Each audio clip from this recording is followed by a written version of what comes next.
Right now, January 2026, the US government holds 8,133 tons of gold valued at $42 per ounce on paper. Market price, $3,000. That's a $5 trillion gap.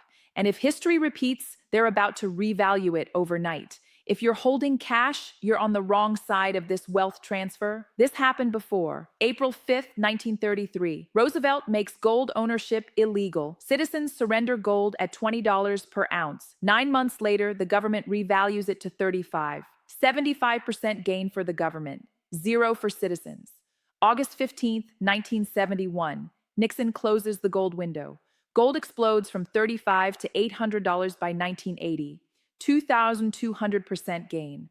Dollar holders crushed. There's a four-stage pattern governments follow when debt is unpayable. It's never failed to complete itself.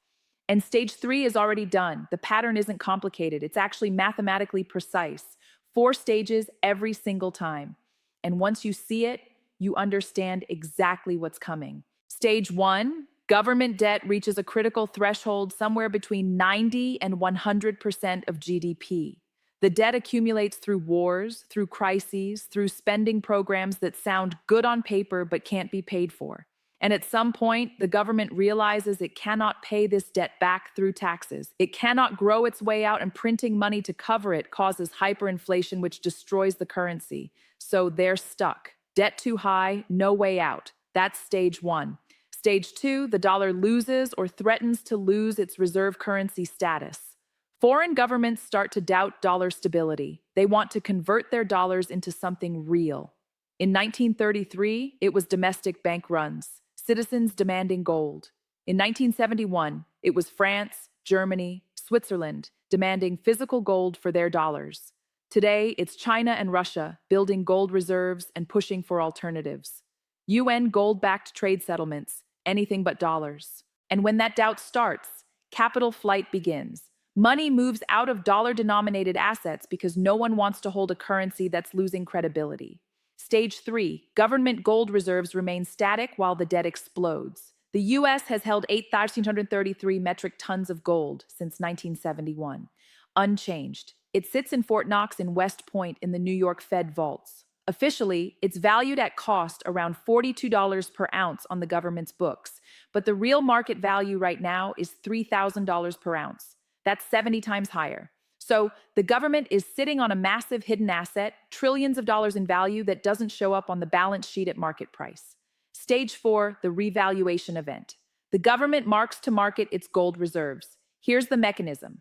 The central bank officially revalues gold to market price. Let's say they revalue it to $20,000 per ounce. You take 8,133 tons, multiply by 32.50 ounces per ton, multiply by $20,000.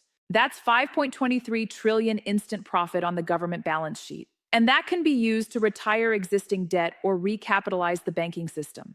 This isn't a market event, it's a policy decision. It happens overnight by executive order or by legislation. No warning, no debate, just execution. Now let's see how this exact pattern played out in 1933 and in 1971, so you understand what's coming in 2026. If this pattern makes sense to you so far, hit that like button and subscribe if you want to see how this ends, because most people won't see it coming until it's too late. October 1929, the stock market crashes, banks collapse. By 1933, the US government is facing a debt crisis, not just high debt as a percentage of GDP, but an absolute crisis. Banks are failing, deflation is spiraling, and citizens are hoarding gold because they don't trust the system. Roosevelt takes office in March of 1933 with a mandate to do something radical. So, here's how stages 1 through 3 played out. Citizens lose confidence, bank runs accelerate, everyone wants to convert their dollars to gold. The Federal Reserve is losing gold reserves rapidly. The government is facing insolvency, it can't pay its debts, it can't fund programs, and the gold reserves are sitting at 8,133 tons, but they're valued at only $20 per ounce on the books. The math doesn't work. April 5th, 1933, Roosevelt signs Executive Order 6102, the Confiscation. all American citizens must turn in their gold coins, bars, and certificates to the government. You're allowed to keep $100 worth of gold coins for collectible value. That's it. The penalty for non-compliance, a $10,000 fine. That's equivalent to $230,000 in today's money, or 10 years in prison. There were exceptions for gold used in industry, in dentistry, in jewelry manufacturing. But for regular citizens holding gold as savings, turn it in or face prosecution. 9 months later, January 30th, 1934, the Revaluation. The government passes the Gold Reserve Act. The official gold price increases from $20.67 per ounce to $35 per ounce.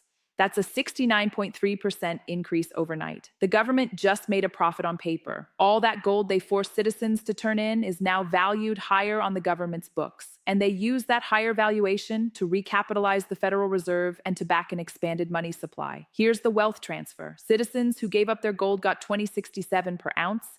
The government now values that same gold at $35 per ounce. Citizens lost 41.5% of value immediately, but it gets worse. The government then inflates the money supply using the new gold valuation as backing. And inflation from 1933 through 1945 steadily erodes the debt burden. The citizens are left holding dollars that are worth less every year. The pattern complete. 1933, the crisis hits. Debt and bank runs. 1933, the government confiscates gold from citizens. 1934, the government revalues gold up 69%. Then from 1934 to 1945, they inflate the money supply and erode the debt. The outcome? The government escapes the Depression-era debt and the citizens hold devalued dollars. The population didn't see it coming. They thought they were saving their country by turning in their gold.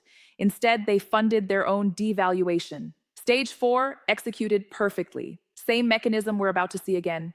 1944, Bretton Woods. Representatives from 44 nations create a new monetary system. The dollar gets pegged to gold at $35 per ounce. Every other currency pegs to the dollar, and foreign central banks can redeem their dollars for physical gold at that fixed rate. For 2 decades, it works. But then the 1960s arrive. The Vietnam War, the Great Society programs, massive spending, and the U.S. starts printing dollars far beyond what its gold reserves can actually back. By 1971, stages 1 through 3 are in motion. U.S. debt is climbing. Dollar credibility is falling. France under Charles de Gaulle starts demanding physical gold for their dollars. Germany follows, Switzerland follows, the UK follows. Everyone wants gold, not paper. By August of 1971, the U.S. has only about 10,000 metric tons of gold left to back an exploding supply of dollars circulating globally. The math doesn't work. Too many dollars, not enough gold. August 15th, 1971, Sunday night, Nixon goes on television and makes an announcement. He calls it a temporary suspension of the dollar's convertibility to gold. The gold window closes. The dollar becomes a pure fiat currency, backed by nothing except the government's promise and U.S. military dominance in global oil markets. What happened next is the key: immediate dollar devaluation. Gold's official price is still $35 per ounce on paper, but the market price explodes. 1971, $35 per ounce. By 1974, $195 per ounce. That's 5.5 times higher. By 1980, $850 per ounce. That's 24 times the official price, a 200% gain in just 9 years. The mechanism this time was different. No confiscation needed because the government already had the gold reserves. Instead, the Mark II market happened through market forces. The government's 8,033 tons of gold exploded in value. And even though the dollar was no longer formally backed by gold, the government used those reserves as psychological backing for an expanded money supply. Meanwhile, they inflated away the Vietnam War debt through the 1970s, with inflation running at 10 to 14% per year. The wealth transfer citizens holding cash or bonds lost about 80% of their purchasing power during the 1970s. Citizens holding gold gained 2,200%, and the government, they inflated away the debt, while their gold reserves appreciated massively in value. Here's the key difference from 1933. In 1933, the government confiscated first, then revalued. In 1971, the government closed the window first, then let the market revalue gold. But here's the prediction for 2026. The government will revalue before closing access. They learned from the past. They won't confiscate this time. They'll just revalue overnight, locking you out of the gains before you even realize what happened. Same pattern, different execution method, but the outcome is always the same. The government escapes the debt, and the population holding paper gets crushed. So now let's apply this to what's happening right now. Let's check the boxes. Stage 1 is US debt at a critical threshold. January 2026, US national debt is 36.2 trillion. The debt to GDP ratio is 123%. That's higher than 1933 when it was around 40% of GDP, higher than 1971 when it was 35%, higher than the 2008 financial crisis when it was 64%. Interest payments alone are $1.1 trillion per year. That's more than the entire defense budget. The unsustainability is mathematical. The government cannot raise taxes enough to cover this. That's political suicide, and it damages the economy. They cannot cut spending enough because entitlements plus military equal 80% of the budget. And they cannot grow out of it. You've got 3% economic growth trying to outrun 7% interest on new debt. It doesn't work. The only options left are devalue or default. And devaluation through gold revaluation is the historical playbook. Stage 1, check. Stage 2 is the dollar losing or threatening to lose reserve currency status. The BRICS nations, Brazil, Russia, India, China, South Africa, are actively pursuing gold-backed trade settlements. Saudi Arabia is no longer exclusive to the petrodollar. Since 2023, they've been accepting yuan for oil. China and Russia are building gold reserves aggressively. China officially holds 2,264 tons, but the real number is likely over 4,000 tons. Russia holds 2,332 tons. Central bank gold buying hit 55-year highs between 2022 and 2025.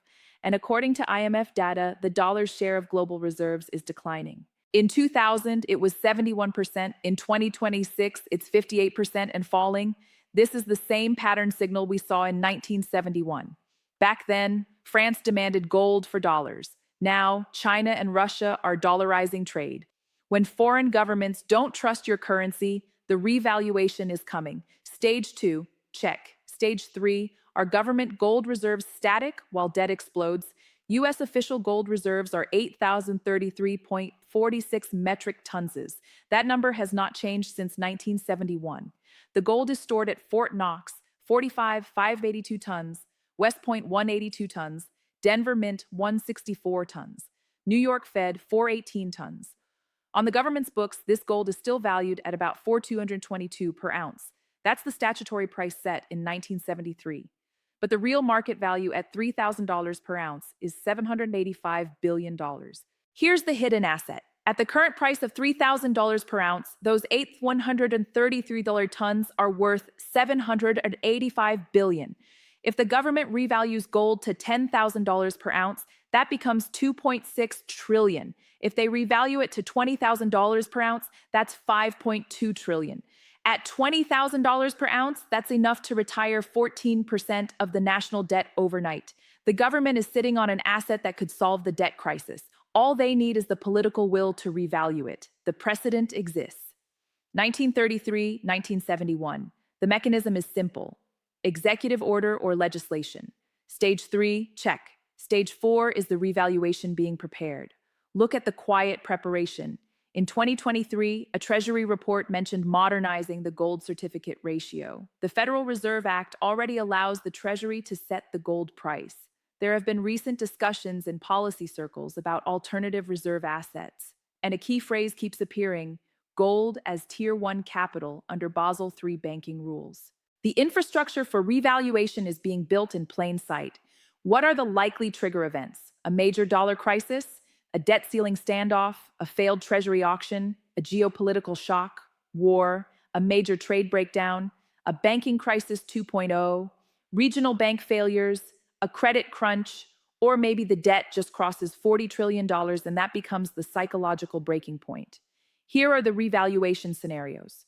Option A, domestic revaluation. The Fed and Treasury mark to market the gold reserves. They announce a new official price, $10,000 to $20,000 per ounce. That creates $2.6 to $5.2 trillion in profit on the balance sheet. They use it to back an expanded money supply or to retire debt. The result, the dollar devalues against gold. Gold holders are protected. Option B, international gold-backed system. BRICS plus nations create a gold-backed trade currency. The US is forced to respond with its own gold backing or lose reserve currency status entirely. Emergency revaluation to compete. This is similar to 1934, when the US had to respond to European gold standard pressure. Option C, crisis revaluation. A financial crisis forces emergency measures. The government could nationalize gold, but that's unlikely because it's too unpopular. More likely, the government revalues overnight and announces that citizens can sell gold to the treasury at the new price. But retail gold access gets restricted. Premiums explode. The window of opportunity closes before the average person can act.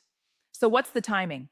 Let's look at the pattern precedent. In 1933, crisis hit. Confiscation happened within months. Revaluation within 9 months. In 1971, crisis hit. The gold window closed within weeks. In 2026, the crisis is already present. Debt at 123% of GDP. The likely timeline is 12 to 24 months, 2026 to 2028. What are the catalysts to watch? Debt ceiling crisis. Those happen every 1 to 2 years. A major bank failure, stress tests are already showing vulnerabilities, the dollar index breaking key support. If DXY drops below 95, that's a red flag. Gold breaking $3,500 per ounce, that's a psychological threshold. Here's the wealth transfer math. If you own gold before the revaluation, let's say you bought at $3,000 per ounce, the government revalues to $20,000 per ounce. Your gold just gained 567% overnight. Your wealth is preserved in real terms. But if you don't own gold, you're holding dollars or dollar-denominated assets. The dollar devalues 85% against gold. Your purchasing power collapses. You're holding paper during the wealth transfer. The pattern always completes. The British population didn't see it coming in 1931. The American population didn't see it coming in 1933. The global population didn't see it coming in 1971. But the pattern does not require your understanding. It simply executes. Every day you wait is a day closer to the revaluation event. This is not prediction. This is pattern recognition. Let's summarize the evidence. 1933 debt crisis leads to gold confiscation.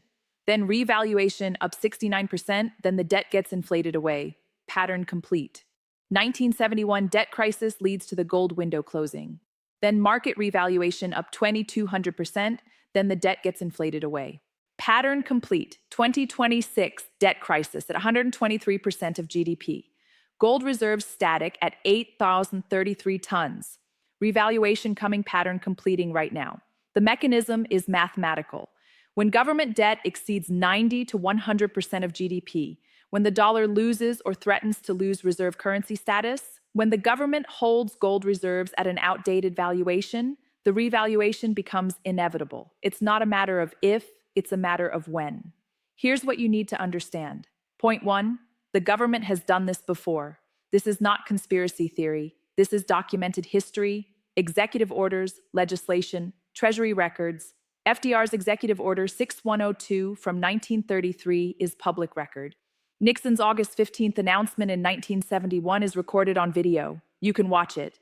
Current Treasury reports mention modernizing gold policy. These are public documents. Point 2, the wealth transfer is intentional. The government escapes the debt crisis. Gold holders preserve their wealth. Cash holders lose purchasing power. The population does not understand what is happening until after it completes.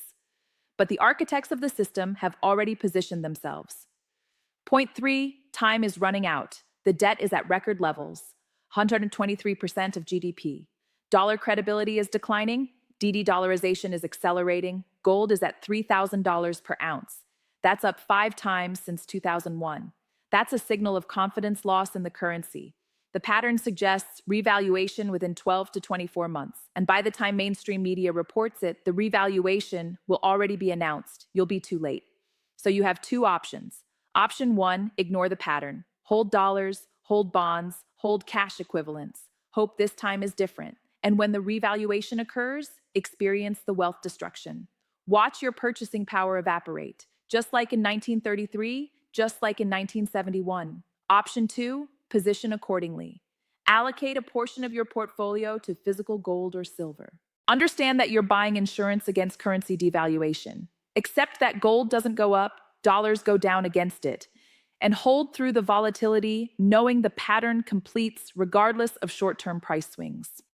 Here's the final insight. The British middle class didn't understand in 1931 why their wealth was disappearing.